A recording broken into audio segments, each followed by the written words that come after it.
Hello friends, स्वागत है आपका BSc all high engineering mathematics solution में। इस वीडियो में हम लोग प्रॉब्लम 3.5 का थियरी करेंगे। पिछला वाला वीडियो 3.4 था कंप्लीट सॉल्यूशन, डिस्क्रिप्शन में लिंक मिल जाएगा, उससे देख लो। तो इस वीडियो में हम लोग जान लेंगे कि प्रॉब्लम 3.5 को करने के लिए हमें क्या क्या जानना चाहिए और उसे ही जानने का इस वीडियो में कम्प्लीटली प्रयास करेंगे। Problem 3.5 theory, product of three vector. तो अभी तक हमने प्रोडक्ट ऑफ टू वेक्टर सीखा, दो वेक्टर का प्रोडक्ट किया। और टू टाइप का प्रोडक्ट होता है, स्केलर प्रोडक्ट और दूसरा क्रॉस प्रोडक्ट। तो स्केलर प्रोडक्ट में रिजल्ट आता था स्केलर, और क्रॉस प्रोडक्ट में एक वेक्टर आता था। सेम वही थी, यहाँ पे भी अप्लाई है, बस अंतर यहाँ पे है कि वहाँ पे दो वेक्टर था, अब यहाँ पे तीन वेक्टर है। अब यहाँ पे आपको तीन वेक्टर को प्रोडक्ट करना है। सेम स्केलर यहाँ पे भी रहेगा, स्केलर वहाँ पे भी था, क्रॉस यहाँ पे भी रहेगा, क्रॉस वहाँ पे भी था। समझो किस तरह से तीन वेक्टर का हम करेंगे स्केलर प्रोडक्ट और क्रॉस प्रोडक्ट। ध्यान समझो, scalar product of three vectors पहले हम समझते हैं स्केलर प्रोडक्ट कैसे करेंगे। तो if A B C be any three vectors then a scalar or dot product of A cross B with C is called the scalar product of three vector ABC and is written as the A cross B dot C और ABC bracket में। तो इसके लिए मान लेते हैं कि A B सी तीन वेक्टर आपको गिवन है, तो इसका आपको करना है स्केलर प्रोडक्ट। तो आपको सबसे पहले इनमें से दो वेक्टर को आपको क्रॉस करना होगा। एग्जांपल के लिए ए और बी को मैंने क्रॉस कर दिया, ए क्रॉस बी। उसके बाद जो बचेगा तीसरा वेक्टर, उसको डॉट करना है, यानी ए क्रॉस बी के बाद एक वेक्टर आएगा, उसको उठाओ और तीसरे वाले वेक्टर सी से डॉट कर दो। तो इसको देखो ऐसे लिखेंगे, ए क्रॉस बी डॉट सी, और इसको ब्रैकेट में इस तरह से लिखा जाता है।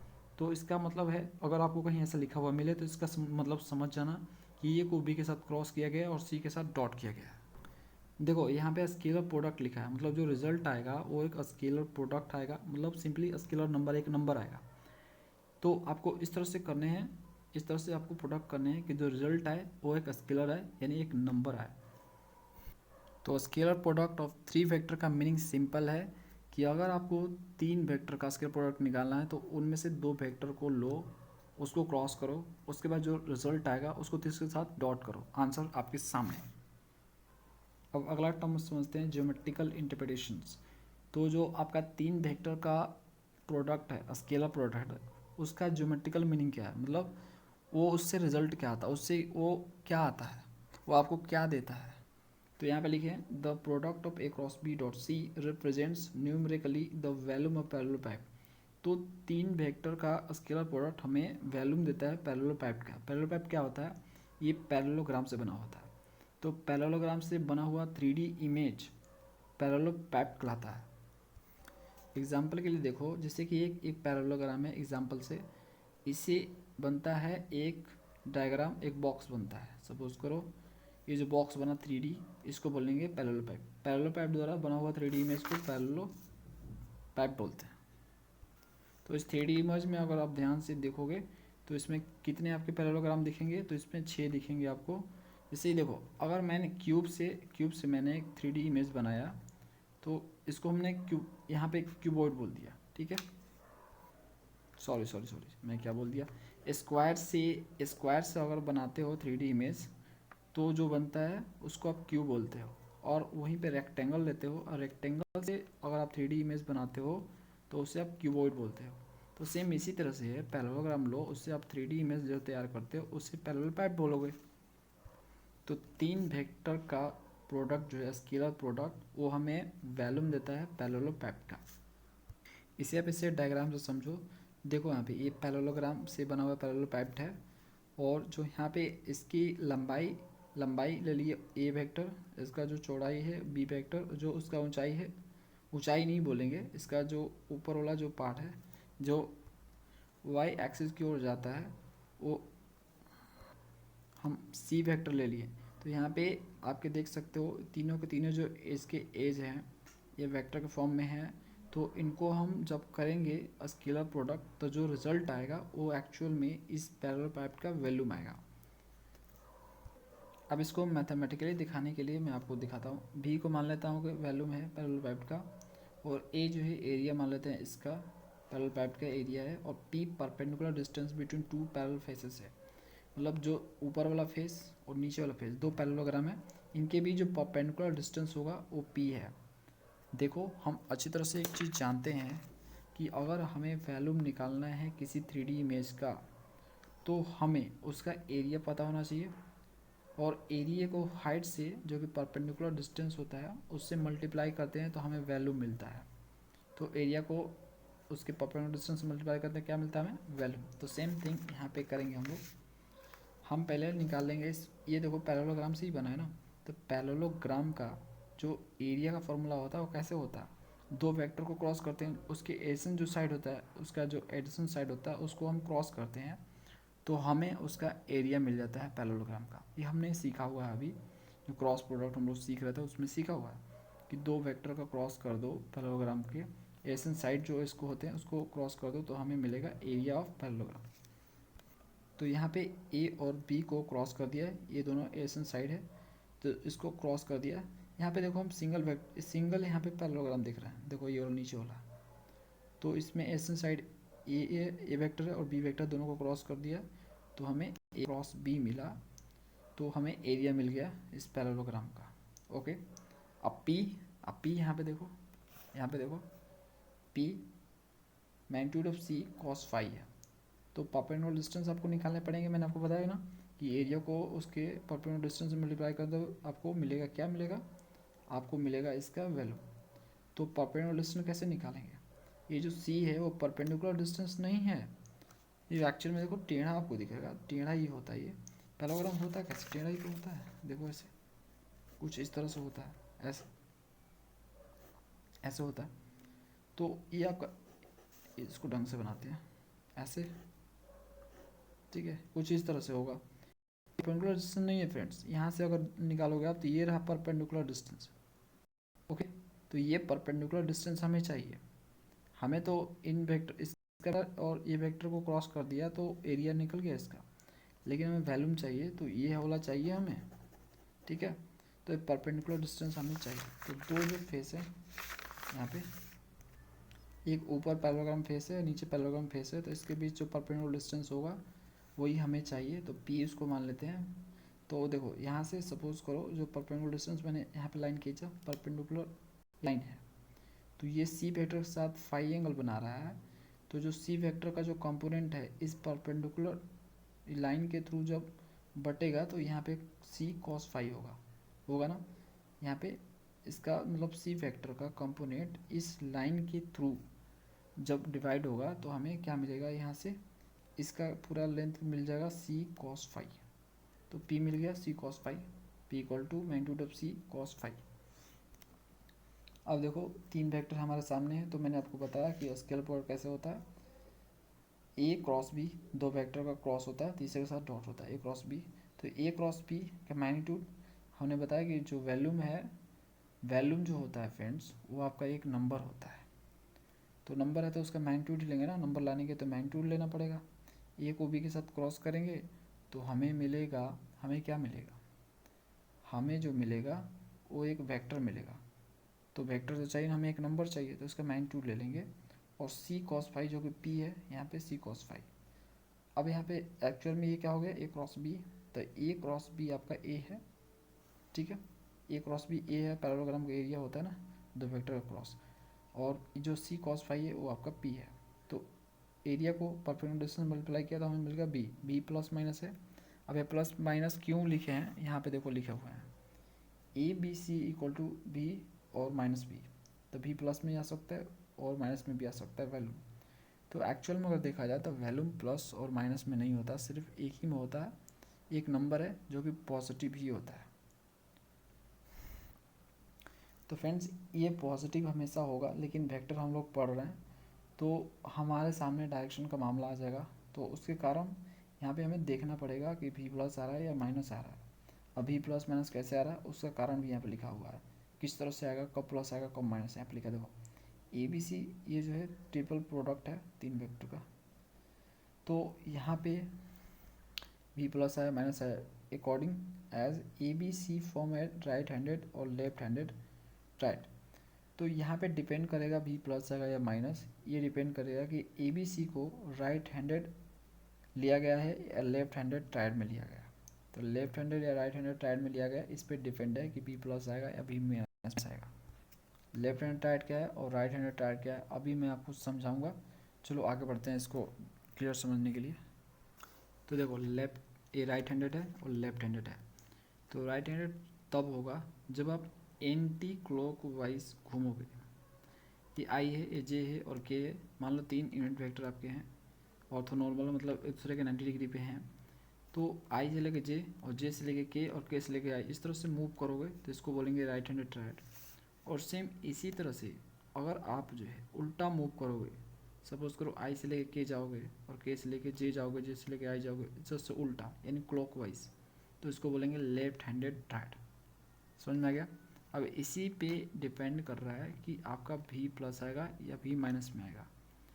ये देखो एंटी क्लॉकवाइज को राइट डायरेक्शन और क्लॉकवाइज को लेफ्ट डायरेक्शन बोला गया है वेक्टर में। तो इससे हमें नेगेटिव मिलता है, इससे हमें पॉजिटिव मिलता है। अगला यहाँ पे नोट देखो, फॉर एनी नहीं an orthonormal right handed vector triad I J K. Suppose करो ऑर्थोनॉर्मल 3 वेक्टर हमारे आई जे के हैं। ये ऑर्थोनॉर्मल होते हैं क्योंकि एक दूसरे के 90 डिग्री पे होते हैं, इसलिए उसको ऑर्थोनॉर्मल बोलते हैं। राइट हैंडेड यहाँ पे लिख दिया राइट हैंडेड वेक्टर, मतलब समझ गया राइट हैंडेड का मतलब कि ये कैसा मूव हो रहा है। आई से लेके जे, जे से लेके के, इस तरह से एंटी क्लॉकवाइज। तो आई से लेके जे, जे आपका के, तो आई जे के यहाँ पे आई क्रॉस जे। तो आई जे के लिखने का मतलब क्या है कि ये 3 वेक्टर हैं आपके, इनका स्केलर प्रोडक्ट निकाला गया है। तो इसके लिए हम क्या करेंगे, 2 वेक्टर को क्रॉस करेंगे, आई को जे से क्रॉस करेंगे और तीसरे वाले को डॉट करेंगे। तो जब आई के साथ जे को क्रॉस करेंगे तो हमें मिलेगा के। देखो ये हम लोगों ने सीख रखा है, आई से लेके जे, आई को जे के साथ क्रॉस करेंगे तो हमें क्या मिलेगा के, और डायरेक्शन भी आपका राइट हैंडेड है। देखो आई से जे गया है इसलिए राइट हैंडेड, तो हमें क्या मिलेगा के। तो यहाँ पे के और के पहले से है तो के को के से डॉट करेंगे तो हमें आई मिलेगा। तो यहाँ पे क्रॉस का यूज हुआ और यहाँ डॉट का यूज हुआ।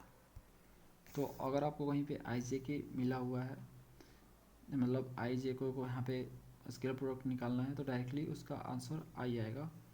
ये इस तरह से आएगा, आप देख सकते हो। नेक्स्ट समझते हैं properties of triple vector products. तो हम सीख लेते हैं यहाँ पे कि स्केलर जो प्रोडक्ट होते हैं ट्रिपल वेक्टर का, उनका क्या क्या प्रॉपर्टीज होता है, उनसे क्या क्या रिजल्ट्स आ सकते हैं। अब उसको समझो।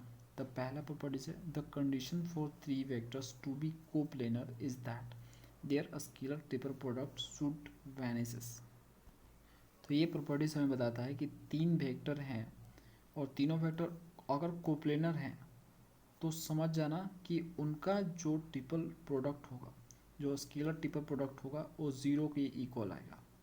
सपोज करो ए बी सी आपके 3 वेक्टर हैं और उसमें क्वेश्चन में लिख दिया कि वो कोप्लेनर है, मतलब सेम प्लेन में। कोप्लेनर मतलब एक ही प्लेन होता है, एक ही प्लेन में है तीनों, तो उनका 0 आएगा स्केलर प्रोडक्ट। ठीक है, ये कंडीशन है, ये कंडीशन माइंड में रखना। तो समझ जाना कि स्केलर प्रोडक्ट अगर 3 वेक्टर का 0 आ रहा है तो वो सेम प्लेन में हैं तीनों के तीनों। दूसरा प्रॉपर्टी समझो, if any 2 vectors of a scalar triple product are equal then product vanishes. दूसरा प्रॉपर्टी बोल रहा है कि 3 वेक्टर आपको गिवन है, उनमें से 2 वेक्टर इक्वल है, बराबर है, यानी ए बी की इक्वल है, नहीं तो बी सी की इक्वल है। दोनों में से, तीनों में से 2 ज़रूर बराबर है, तो उस केस में प्रोडक्ट जो होगा वैनिश हो जाएगा। जहाँ पे भी आपको फ्रेंड्स वैनिशेस देखने को मिले, समझ जाना कि उसका रिजल्ट 0 आएगा। वैनिश का मतलब ये होता है ख़त्म हो जाना, 0 और ख़त्म होने का मतलब 0 ही होता है। तो दैट इज़, इसका मतलब ये है कि A B C product of scalar product, यहाँ पे इसका वैल्यू 0 आएगा। ठीक है, उसके लिए आपको क्या चाहिए, ए बी की इक्वल होना चाहिए, बी या सी के, मतलब तीनों में से 2 बराबर होना ज़रूरी है। आगे समझते हैं, every scalar triple product is independent of the position of the dot और cross, it depends upon the cyclic order of the vectors. तो ये प्रॉपर्टीज हमें सिखा रहा है कि जब ट्रिपल प्रोडक्ट होता है, स्केलर ट्रिपल प्रोडक्ट जब होता है, तो उसमें आपके पोजीशन ऑफ डॉट और क्रॉस प्रोडक्ट का कोई मायना नहीं है, यानी वो इंडिपेंडेंट होते हैं इससे। यानी फ्रेंड्स कहने का मतलब है कि आपका क्रॉस और डॉट, पहले क्रॉस हो रहा है बाद में डॉट हो रहा है, कोई दिक्कत नहीं है। पहले वेक्टर का दूसरे वेक्टर से क्रॉस हुआ, तीसरे के साथ डॉट हुआ, कोई दिक्कत नहीं। पहले वेक्टर का दूसरे वेक्टर से डॉट हुआ और तीसरे के साथ क्रॉस हुआ तो कोई दिक्कत नहीं। तो इसका मतलब है कि पहले क्रॉस करो या डॉट करो। इसे आप एग्जाम्पल समझो, ज़्यादा समझ में आएगा। यहाँ पे देखो, यहाँ पे साइक्लिक ऑर्डर पर डिपेंड करता है। इतना समझ लो कि साइक्लिक ऑर्डर ज़रूरी है। ये ज़रूरी नहीं है कि क्रॉस और डॉट का पोजीशन क्या है, ज़रूरी है कि वो साइक्लिक ऑर्डर फॉलो कर रहा है कि नहीं। मतलब आई के बाद जे आना चाहिए, आई के बाद जे आना चाहिए और जे के बाद के आना चाहिए, ठीक है, और के बाद आई आना चाहिए। ये आपका राइट हैंडेड रूल फॉलो करे, नहीं तो लेफ्ट हैंडेड रूल फॉलो करे। दोनों में से कोई एक रूल फॉलो करना चाहिए। राइट हैंडेड ट्राइड यूज़ करे या लेफ्ट हैंडेड ट्राइड यूज़ करे, इन दोनों में से ही एक को आपको लेने हैं। पहले राइट हैंडेड को समझो।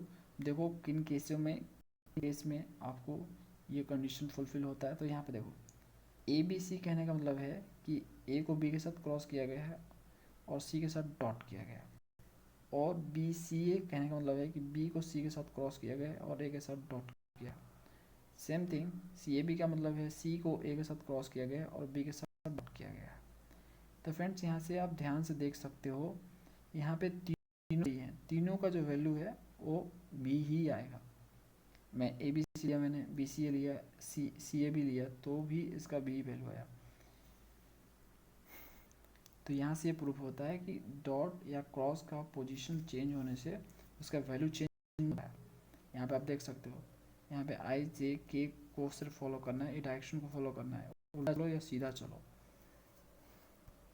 बस आपका उल्टा चलोगे तो बी नेगेटिव आएगा और सीधा चलोगे तो बी आपका पॉजिटिव आएगा, बस, और कोई अंतर नहीं आने वाला इसमें। अब देखो इसको हम दिखा देते हैं आपको सीधा चला कि नहीं। ए बी सी देखो, ए बी सी, ये ए वेक्टर मान लिया, वेक्टर मान लिया, सी मान लिया, तो ए बी सी चला, ये राइट हैंड। बी सी ए भी देख लो, बी सी ए, बी सी ए कहाँ है, बी सी ए भी राइट हैंड चला, देखो बी सी ए भी देख लो, सी ए भी देखो राइट हैंड चला। तो यहाँ पे आप देख सकते हो ये राइट हैंडेड को फॉलो कर रहे हैं, पॉसिबल है। अब समझना है ए बी सी के लिखने का मतलब क्या है, पहले वाले का क्रॉस दूसरे वाले का। अब यहाँ पे बी सी लिखने का मतलब है कि फिर दोनों का साथ क्रॉस और तीसरे वाले, तो इसका मीनिंग ये होता है। अब यहाँ पे एक और चीज़ ध्यान रखो यहाँ पे कि देखो डॉट जो होता है, डॉट आप पहले करो या बाद में करो तो उससे उसका वैल्यू चेंज नहीं होगा, भी ही रहेगा, जो वैल्यू था वो ही रहेगा। मतलब डॉट पहले करो, जैसे सी डॉट क्रॉस बी लिखा मैंने, या ए क्रॉस बी लिखा बाद में डॉट सी लिखा, वैल्यू चेंज नहीं होगा, बी रहेगा, ये माइंड में रखना। यानी आप डॉट पहले लिख सकते हो या बाद में लिख सकते हो, कोई दिक्कत नहीं। अब यहाँ पे ए क्रॉस बी डॉट सी है और ए डॉट बी क्रॉस सी, यानी आप फ्रेंड्स ए को बी के साथ क्रॉस करके सी के साथ डॉट कर सकते हो, नहीं तो आप बी को सी के साथ क्रॉस कर लो और ए के साथ डॉट कर दो, तो भी रिजल्ट आपका सेम ही रहेगा। यानी आप किसी के साथ किसी को क्रॉस कर सकते हो और वो जो रिजल्ट आएगा उसको उससे डॉट कर सकते हो, कोई दिक्कत नहीं है। किसी को किसी के साथ क्रॉस करो, बस आपको एक चीज़ याद रखना है, बस एक ही चीज़ याद रखना है कि आपको ये रूल जरूर फॉलो करना है, राइट हैंडेड नहीं तो लेफ्ट हैंडेड, ये याद रहे आपको। तो आप किसी को किसी के साथ करो और जो रिजल्ट आएगा उसके साथ डॉट करो, उससे आपका रिजल्ट पे कोई इफेक्ट नहीं पड़ेगा। बस आपको राइट हैंडेड या लेफ्ट हैंडेड ट्राइड को फॉलो जरूर करना है, ठीक है।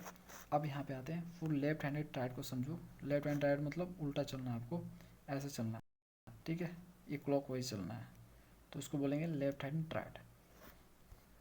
जैसे एग्जाम्पल की तरफ देखो, ए सी बी, आ जाओ, ए सी बी कहाँ है, ए सी बी चल रहे हैं उल्टा, ए से गए सी और सी से गए बी, उल्टा चल दिया। बी ए सी देख लो, बी ए सी, तो बी ए सी, बी ए सी चल दिया उल्टा, सी बी ए उल्टा चला। तो इन तीनों में देख सकते हो मैं उल्टा चल रहा हूँ, तो इसको बोलेंगे लेफ्ट हैंडेड ट्राइड। तो ए सी बी लिखने का मतलब क्या है, ए को सी के साथ क्रॉस करके बी के साथ डॉट, और बी ए सी लिखने का मतलब इन दोनों के साथ क्रॉस और इसके साथ डॉट। फिर ये सी बी ए लिखने का मतलब सी के साथ बी क्रॉस और ए के साथ डॉट। अब यहाँ पे माइनस आ गया, माइनस तो आएगा यार, ये उल्टा चल रहे हो आप, चलना तो ऐसे चाहिए आपको, एंटी क्लॉकवाइज चल रहा है, तो आपका रिजल्ट अभी नेगेटिव आएगा। आपने क्या किया, रिवर्स डायरेक्शन फॉलो किया, तो रिवर्स डायरेक्शन में उसका डायरेक्शन चेंज हुआ, यानी उसका साइन नेगेटिव आएगा। तो इस केस में आपका वॉल्यूम जो है माइनस में आता है। समझ में आ गया? वॉल्यूम को प्लस में आता है, को माइनस में आता है। राइट हैंड फॉलो करोगे प्लस में आएगा, लेफ्ट हैंड फॉलो करोगे नेगेटिव में आएगा। और यहाँ पे भी आपका वही केस है फ्रेंड्स कि आप जो है यहाँ पे किसी दो वेक्टर को क्रॉस कर सकते हो और तीसरे के साथ डॉट कर सकते हो, उसमें उसके वैल्यू में कोई चेंजेस नहीं आएगा। अब देखो ये माइनस क्यों आ रहा है? माइनस तो आपका माइनस जो आ रहा है ये सिर्फ आ रहा है कि आप लेफ्ट हैंडेड को फॉलो कर रहे हो। तो याद रखना, जब भी आप तीन वेक्टर का क्रॉस करना, क्रॉस बोल रहे हैं स्केलर प्रोडक्ट करना, तो आप एक चीज़ हमेशा याद रखना कि आप किसी को किसी वेक्टर के साथ क्रॉस कर सकते हो, बाद में जो रिजल्ट है उसके साथ डॉट कर सकते हो, कोई दिक्कत नहीं है, रिजल्ट पे कोई फ़र्क नहीं पड़ेगा। बस आपको एक चीज़ याद रखना है कि आपको राइट हैंडेड या लेफ्ट हैंडेड ट्राइड यूज़ ज़रूर करना है। उसको फॉलो करके आप जो है अपना आंसर सही लाओगे, नहीं तो अगर उसको फॉलो नहीं करोगे तो आंसर गलत आएगा। अगला प्रॉपर्टी समझते हैं, scalar taper product is distributive. तो स्केलर टेपर प्रोडक्ट क्या होता है? डिस्ट्रीब्यूटिव नेचर का होता है। यानी कहने का मतलब है कि तीन वेक्टर आपको गिवन है, एक ए है, एक बी प्लस सी है और डी माइनस ई है। इनका हमें स्केलर निकालना है, स्केलर प्रोडक्ट निकालना है। तो यहाँ पे कहने का मतलब है कि या तो आप बी वेक्टर को सी के साथ जोड़ लो और डी वेक्टर को ई से, मतलब डी वेक्टर में से ई वेक्टर को घटा लो, उसके बाद स्केलर प्रोडक्ट करो, जो रिजल्ट आएगा। या आप जो है यहाँ पे डायरेक्टली स्केलर प्रोडक्ट निकाल सकते हो कुछ इस तरह से। तो दोनों केस में रिजल्ट सेम ही आएगा, ये बताना चाहता है डिस्ट्रीब्यूटिव प्रॉपर्टी। यानी इसका कहने का मतलब है कि प्लस करके स्केलर प्रोडक्ट निकालो या स्केलर प्रोडक्ट निकाल के प्लस करो, प्लस माइनस जो भी है, माइनस दिया तो माइनस, प्लस दिया तो प्लस। तो प्लस करके स्केलर प्रोडक्ट निकालो या स्केलर प्रोडक्ट निकाल के प्लस करो, दोनों में आंसर आपका सेम ही आएगा। ये डिस्ट्रीब्यूटिव प्रॉपर्टी बताना चाहता है आपको। अब तीसरा प्रॉपर्टी समझो, इफ़ ए वेक्टर, इससे मान लें कि ए वेक्टर का कंपोनेंट है, बी का ये कंपोनेंट और सी का ये कंपोनेंट है। तो ए बी सी को डिटरमिनेंट फॉर्म में इस तरह से दिखाया जा सकता है। जो ए रहेगा ऊपर वाला पार्ट, बी बीच वाला और सी आपका नीचे वाला पार्ट रहेगा। तो जिस तरह से ए अरेंज रहेगा उस तरह से ये ऊपर नीचे होता रहेगा। समझ में आ गया? जिस तरह से जैसे बी सी आ गया, मान लो सपोज करो बी सी आ गया, तो बी आपका ऊपर हो जाएगा, सी आपका यहाँ पे बीच में हो जाएगा और ये आपका नीचे हो जाएगा। जिस तरह से अरेंज होगा ये, उसी तरह से इसमें भी अरेंजमेंट आपका होगा। ठीक है? तो ए बी सी को हम इस तरह से लिख सकते हैं। तो जब भी आपको स्केलर प्रोडक्ट निकालने हैं तो आप इसी का यूज़ करना, इसी डिटरमिनेंट का यूज़ करना, इससे आप फटाक से निकाल पाओगे। आगे समझते हैं फ्रेंड्स, एक टर्म है linear dependence of vectors. Any three vectors A B C are said to be linearly depend if one of this can be express as the linear combination of other two. तो ये बोल रहा है आपको linear dependence of vector, ये आपको समझाना चाह रहा है कि तीन वेक्टर अगर आपको गिवन है तो लीनियर डिपेंडेंस तभी बोलेंगे जब एक वेक्टर दो वेक्टर का कॉम्बिनेशन हो। ठीक है?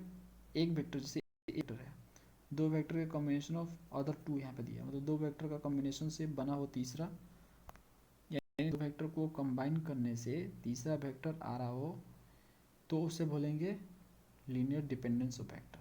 वो लीनियरली डिपेंड है।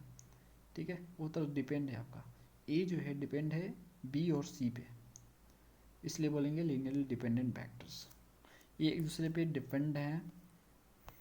तो जब भी आपके सामने ऐसा केस हो कि दो वेक्टर को प्लस माइनस कर रहे हैं तो तीसरा वेक्टर आ जा रहा है, तो समझ जाना वो एक दूसरे पे डिपेंड है, तो उसको डिपेंडेंट वेक्टर बोल सकते हैं आप। अब यहाँ पे आगे समझो, where M N are the constant, M और एन जो इसमें आपको दिख रहे हैं कॉन्स्टेंट है, ये कोई नंबर है, समझ गए? This means that A lies in the plane of B C. तो जो ए वेक्टर है वो बी सी प्लेन में ही लाई कर रहा है, इसका मतलब ये हुआ। देखो तीन वेक्टर गिवन है, तो तीन वेक्टर गिवन है तो ज़रूरी नहीं कि तीनों वेक्टर आपके डिफरेंट प्लेन में हो, सेम प्लेन में भी हो सकते हैं। तो सेम प्लेन में जब होंगे तो ये जो है इस रूल को ज़रूर फॉलो करेंगे कि दो वेक्टर को प्लस माइनस करोगे तो तीसरा ऑटोमेटिक आ जाएगा। समझ आ गया? दो वेक्टर का प्लस माइनस करोगे उसमें कॉन्स्टेंट नंबर से मल्टीप्लाई करोगे, जैसे भी कुछ करो, कुछ ना कुछ करोगे तो तीसरा आएगा ही आएगा। तो समझ जाना वो एक ही प्लेन में है, तीनों का तीनों वेक्टर एक ही प्लेन में है। और बी सी, तो ये बी सी के प्लेन में ए है, इसका मतलब ये है कि ए जो है M B plus N C के इक्वल आ रहा है। तो समझ आना कि ए बी और सी वेक्टर के ही प्लेन में ए है, that is A B C zero. तो ए बी सी जीरो आएगा इस केस में, ए बी सी जीरो आएगा। तो देखो ए बी सी मैंने बताया ना, ए बी सी का जो स्केलर प्रोडक्ट है, तीन वेक्टर का प्रोडक्ट जो है जीरो आ रहा है, इसका मतलब है कि उससे कोई भी वैल्यूम जनरेट नहीं हो रहा है। समझ गए? जीरो आने का मतलब है तीन वेक्टर का प्रोडक्ट, स्केलर प्रोडक्ट जीरो आ रहा है, तो इसका मतलब समझ जाना उससे, वो तीनों वेक्टर से कोई भी 3D इमेज क्रिएट नहीं हो रहा है, उससे 2D इमेज क्रिएट हो रहा है, इसलिए वो जीरो आ रहा है। इसका मतलब इतना समझ लो, thus three vectors are linearly dependent if their scalar triple product is zero। तो यहाँ पे वो चीज़ लिखा है जो यहाँ पे मैंने लिखा हुआ है कि three vectors are linear dependent होंगे कब, जब if scalar triple products is zero, मतलब तीनों का जो स्केलर प्रोडक्ट होगा वो जीरो होगा। तो समझ जाना कोई लीनियरली डिपेंडेंट है, एक दूसरे के डिपेंडेंट है, यानी एक ही प्लेन में तीनों के तीनों बैठे हुए हैं, और एक ही प्लेन में होंगे तो एक जो है दो के प्लस माइनस से करने से आ ही जाएगा। Otherwise these vector are linearly independent बोलेंगे। अगर इसका रिजल्ट जीरो नहीं आ रहा है, मतलब ए बी सी का स्केलर प्रोडक्ट जीरो नहीं आ रहा है, तो समझ जाओ कि वो लीनियरली इंडिपेंडेंट है, वो 3D इमेज क्रिएट कर रहा है, वो तीनों के तीनों इंडिपेंडेंट है। वो इस इक्वेशन को फॉलो नहीं करेंगे, दो वेक्टर को प्लस माइनस करोगे तो तीसरा वेक्टर नहीं आने वाला है। तो वैसे केस में हम समझ जाएंगे कि लीनियरली वो इंडिपेंडेंट वेक्टर है। ये टर्म अच्छे से समझ लो, इसलिए मैंने इसको लिख के अच्छे से आपको समझाया। ऐसा एक नंबर में बहुत सारे क्वेश्चन बन जाते हैं, तो कि लीनियर डिपेंडेंट है या नहीं है, अगर है तो उसको जो है डिफाइन करके दिखाइए। तो फ्रेंड्स ये आपका इंड हो गया स्केलर प्रोडक्ट और स्केलर प्रोडक्ट थ्री वेक्टर। अब हम सीखेंगे vector product of three vector. Vector product मतलब वही क्रॉस वाला प्रोडक्ट, दो टाइप के प्रोडक्ट होते हैं ना, एक स्केलर प्रोडक्ट एक क्रॉस प्रोडक्ट। तो वेक्टर हम सीखने वाले हैं अब वेक्टर प्रोडक्ट। तो vector product of three vector मतलब जो रिजल्ट आएगा वो एक वेक्टर होगा। अभी तक हम सीख रहे थे जो रिजल्ट आ रहा था वो स्केलर आ रहा था। तो यहाँ पे देखो vector product of three vector, तो मान लेते हैं कि ए बी सी तीन वेक्टर हैं आपके, देन वेक्टर प्रोडक्ट्स या cross product of A cross B with C is called the vector product of these vector a b c and is written as a cross b cross c। तो अगर आपको तीन vector given है और तीनों vector से आपको cross product निकालने हैं, तो आप उनमें से जो पहले वाला और दूसरे वाला वेक्टर है उसका क्रॉस कर दो, फिर जो बचेगा उसको तीसरे के साथ क्रॉस कर दो। अब ये जो ब्रैकेट है ये क्रॉस बी को ब्रैकेट में डाले हैं, फिर उसके बाद क्रॉस सी किए हैं, ये बहुत मायने रखता है। देखो जब भी क्रॉस का मामला आ गया तो क्रॉस टोटली साइन पे डिपेंड करता है, थोड़ा सा भी इधर उधर करोगे उसका साइन ही चेंज हो जाता है।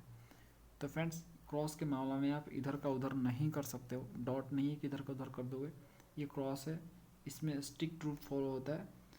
तो अगर आपको तीन वेक्टर का आपको करने हैं क्रॉस, तो आपको पहले वाले दो को क्रॉस करने हैं, फिर जो रिजल्ट आएगा उसको तीसरे वाले के साथ क्रॉस करने हैं।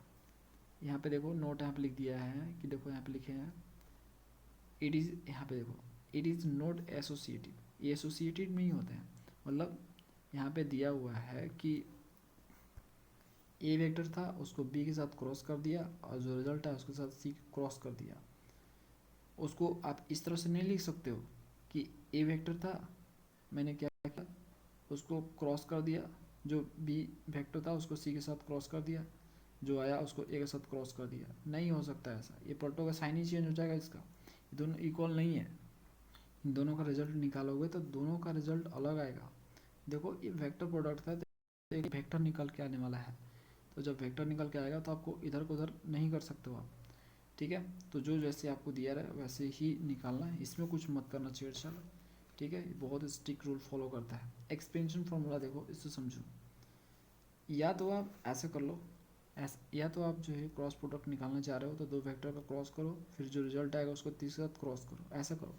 नहीं तो एक और रूल है, उससे भी आप फाइंड कर लोगे, उसमें डॉट का यूज़ होगा, देखना आसानी से निकल जाएगा। लेकिन मैं बोलूँगा कि इसी को यूज़ करना, ठीक है। ऊपर वाला जो अभी मैंने बताया कि पहले वाला उसके साथ क्रॉस करो, फिर उसके साथ तीसरे के साथ क्रॉस करो।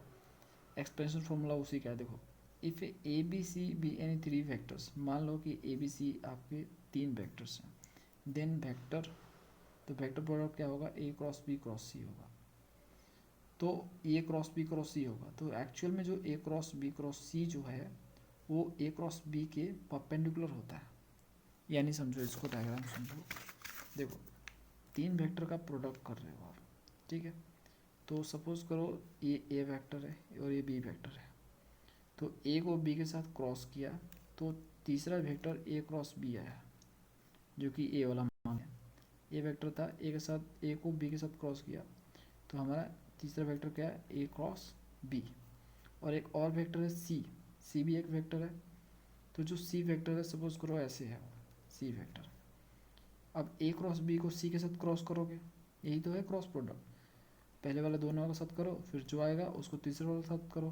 तो ए क्रॉस बी को सी के साथ क्रॉस करोगे तो जो आएगा वो परपेंडिकुलर आएगा। तो जब क्रॉस होता है ना तो परपेंडिकुलर ही आता है। ये एक्चुअल में ए क्रॉस बी ना इन दोनों के परपेंडिकुलर है, और इसको सी के साथ क्रॉस किया तो जब जैसे सी के साथ मैं इसको क्रॉस करूँगा तो जो वेक्टर आएगा वो ए क्रॉस बी के परपेंडिकुलर होगा। यानी ए क्रॉस बी जो ए वाला वेक्टर आएगा क्रॉस सी, जो ए आया ना ये, तो ये पूरा जो आया ये इसके परपेंडिकुलर है इस तरह से, ठीक है फ्रेंड्स। ये ए क्रॉस बी इसके परपेंडिकुलर है इन दोनों से, लेकिन जो A cross B cross C है वो ए क्रॉस बी के परपेंडिकुलर है, ठीक है। तो वही चीज़ लिखे हैं, cross B cross C perpendicular है ए क्रॉस बी के, और ए क्रॉस बी किसके परपेंडिकुलर है, ए और बी वेक्टर है। तो hence A cross B cross C lies in the plane of ए और बी। तो घूम फिर के कहने का मतलब है कि ए को बी के साथ क्रॉस करते हैं, फिर जो आता है उसको सी के साथ क्रॉस करते हैं। तो इस तरह से जो रिज़ल्ट हमें मिलता है, जो मतलब ए क्रॉस बी क्रॉस सी जो मिलता है हमें, वो प्लेन ए और बी वेक्टर के प्लेन में ही लाई करता है, ए और बी के प्लेन में ही रहता है।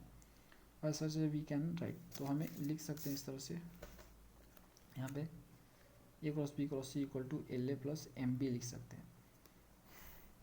मैंने आपको बताया ना 3 वेक्टर हैं और तीनों वेक्टर एक ही प्लेन में लाई करते हैं, तो उनका जो है इस तरह से क्वेश्चंस बनता है। अभी लीनियर डिपेंडेंस बताया तो वही चीज़ यहाँ पे देखो, ए क्रॉस बी क्रॉस सी एक वेक्टर है जो कि ए और बी के प्लेन में ही लाई कर रहा है, इसलिए हम ऐसा ही क्वेश्चन लिख सकते हैं L A plus M B.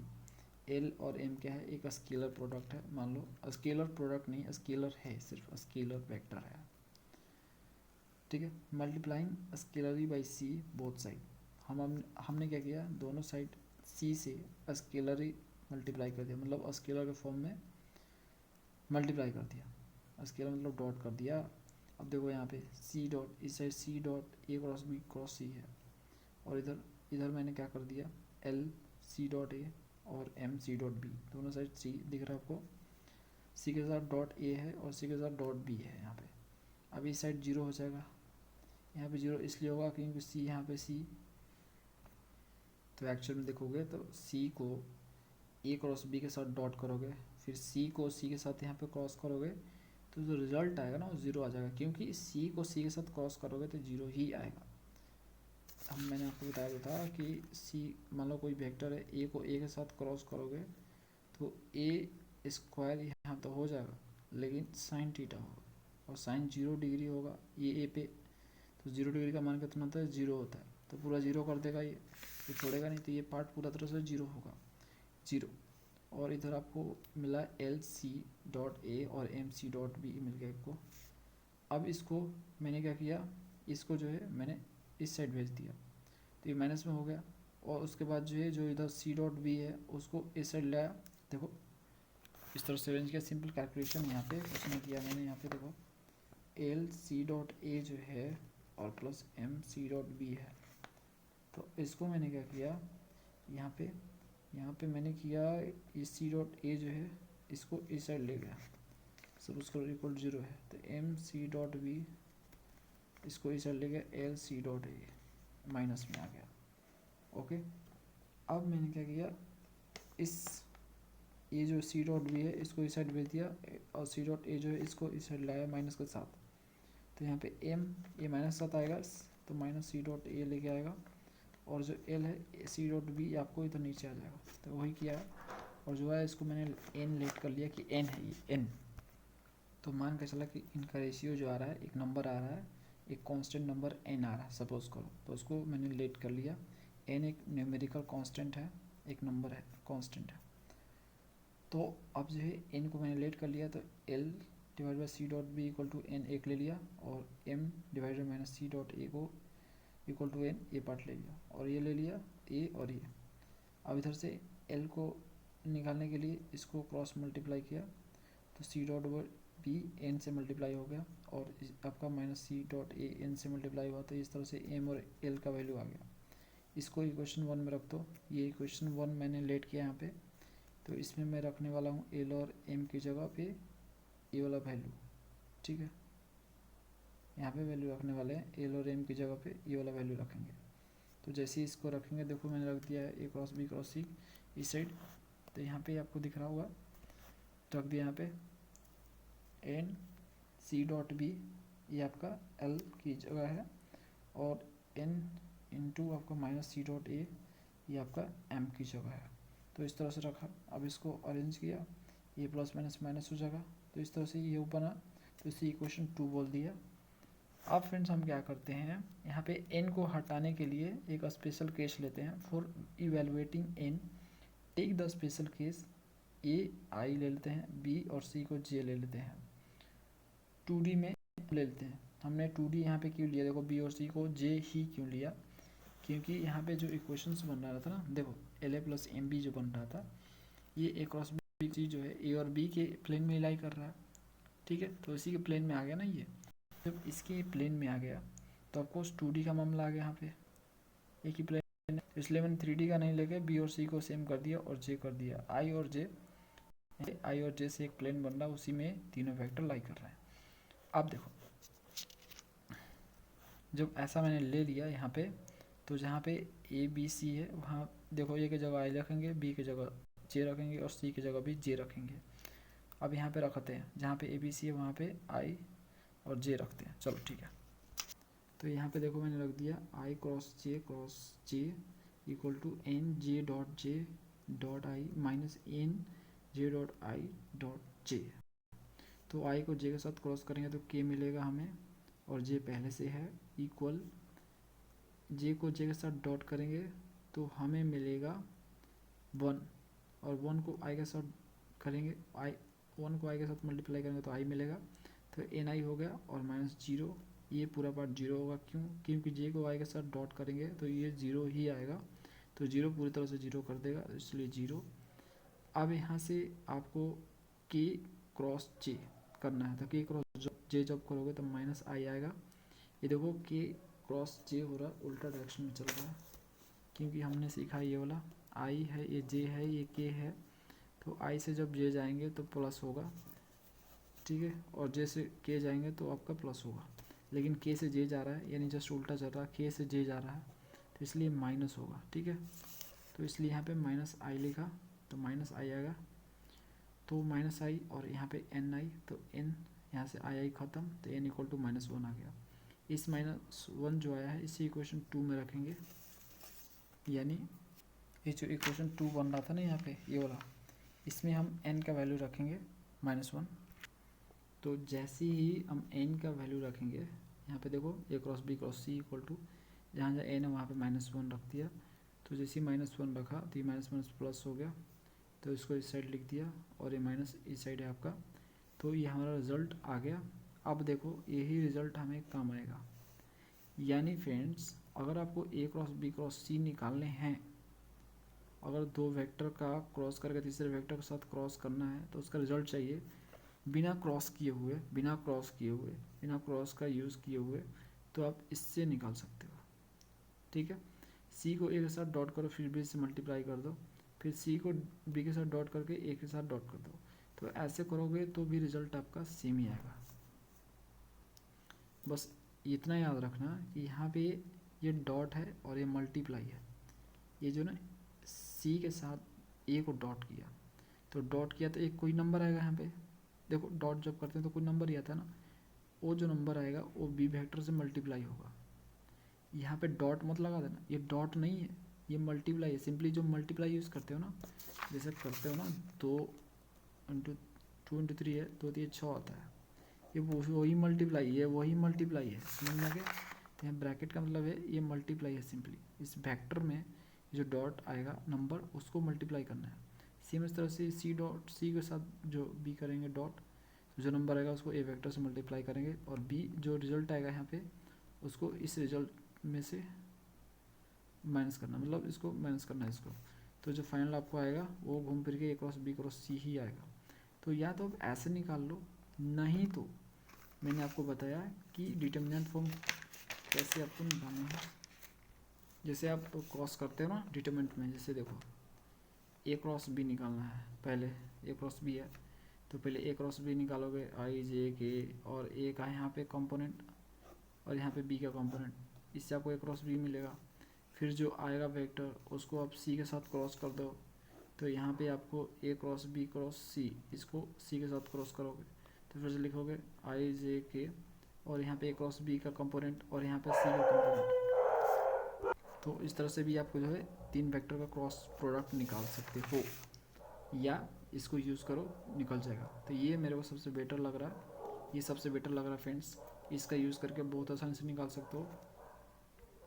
तो ये था कंप्लीट थियरी 3.5 का स्केलर प्रोडक्ट और cross product of triple vector. 3 vector का स्केलर प्रोडक्ट और क्रॉस प्रोडक्ट कैसे निकालोगे। अब हम जो मिलेंगे नेक्स्ट वीडियो में प्रॉब्लम के साथ मिलेंगे। चलो नेक्स्ट वीडियो मिलते हैं। Thanks for watching.